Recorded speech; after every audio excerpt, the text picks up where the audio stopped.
Hi, I'm Dana Beland. I'm a pastor in Lennon, Michigan. Sort of joining this cohort on the spiritual formation for the first time. Looking forward to get to meet every one of you and know you better. I found this reading kind of fascinating, I guess, and challenging. I guess is the better word, challenging. Especially this statement. It says, "To be alive is to be addicted, and to be alive and addictive is to stand in the need of grace." So, if this is a true statement, I guess I should say, hello, my name is Dana Belan. I'm an addict, and I'm in need of God's grace.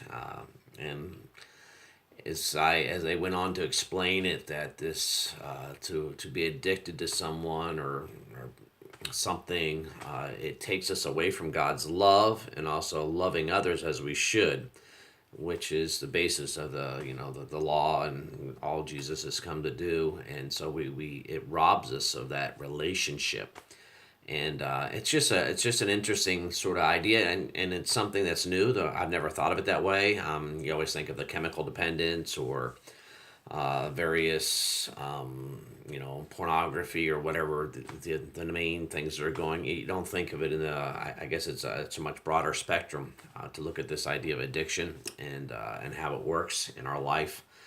And so I guess I'm looking forward to understanding this more, exploring it in my own personal life, and the freedoms that comes from God's grace. If I'm in need of God's grace, there's freedom in that, so that's exciting to see what God can do in our life. I'm looking, anticipating that, but also, I guess, to be honest, there's probably a sense of fear as you think about what it might unravel and cover in our life and having to deal with that. I mean, those are all things that we go through. As far as my church is concerned, I don't know that we have a great program for helping people in addictions and recovery and various things. Although there is through our ministerial association, there's a Methodist church and just about 7 miles away from us that does have a Celebrate Recovery that meets every week. And so I would have no problem sending someone over there that needs to get some help, spiritual help, as well as understanding what's going on.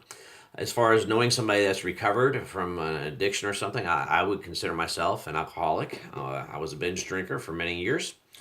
I was binge a lot of things, working various things, and I guess there's some excess issues that I still have, and I'm working through in my own personal life. I don't drink anymore.